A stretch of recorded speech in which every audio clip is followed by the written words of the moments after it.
Well, since I'm not building, another thing that I couldn't do, since I am planning to paint this airplane myself, is prep for primer. I've got the wings done, right? The tail done, so I guess let's give it a shot. I don't know why I want to start with an aileron, but here's an aileron. Aileron, yep. I'm going to be cleaning it with the Stewart Systems Eco Clean. That's a heavy duty cleaner. I think I've got it mixed like 10 or 15 parts of water to that because they have fresh aluminum.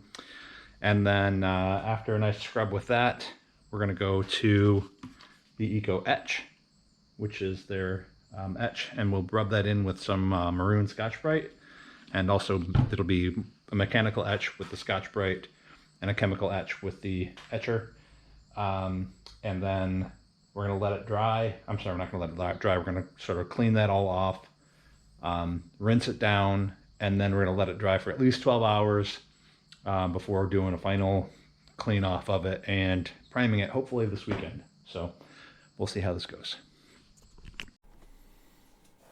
So this is just washing it off first, getting all the fingerprints and crap off of it to make sure that it's clean. And then of course I pick it up with my bare hands. And then, I mean, okay, it's gonna get etched and scuffed, so it really doesn't matter. So here comes the gloves. There we go. Yep, this is a pretty easy process. Just keep it wet. And if you go on Stewart Systems YouTube, they have a really good guide for this. They suggest only doing a certain amount at a time. I tried to keep it out of the sunlight, so I didn't really have to worry about it drying out too much.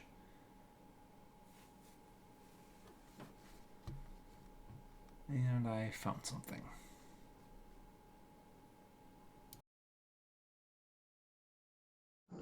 So when I did the first one, I noticed something.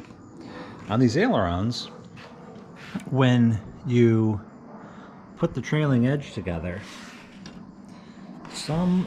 you put a tape on there, or in some cases you use like a tank sealant.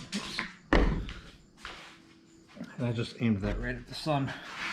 And some of the rivets, like this one, some gunk on it. Oh my gosh, I keep dropping this.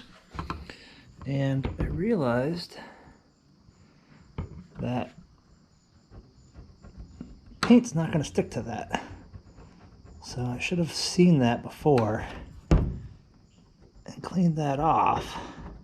Because the last thing I would need is primer not sticking to these and then causing the rivet heads to show through. Although this is the bottom, so it's not huge. But yeah, so I'll do it back on the other one too. So it's just going to go down the trailing edge of each of these and get any of that 3M VHB tape off of there. Most likely if you use tank sealant, it's not going to be an issue because you will have seen it. The 3M VHB tape is clear. And despite drilling through it oh no, you don't drill through it.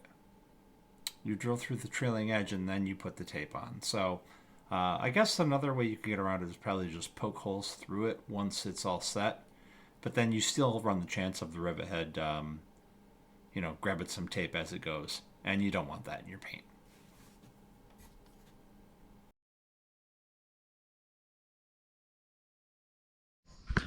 All right, so these are now scuffed and etched. You can see how nice and dull it is. Next step is to power wash it, basically to get the last of the etch out, but I think I'm going to wait to do that until tomorrow. So we'll power wash them, then let them dry for 12-24 hours, and then put them into the bouncy house to accept some primer.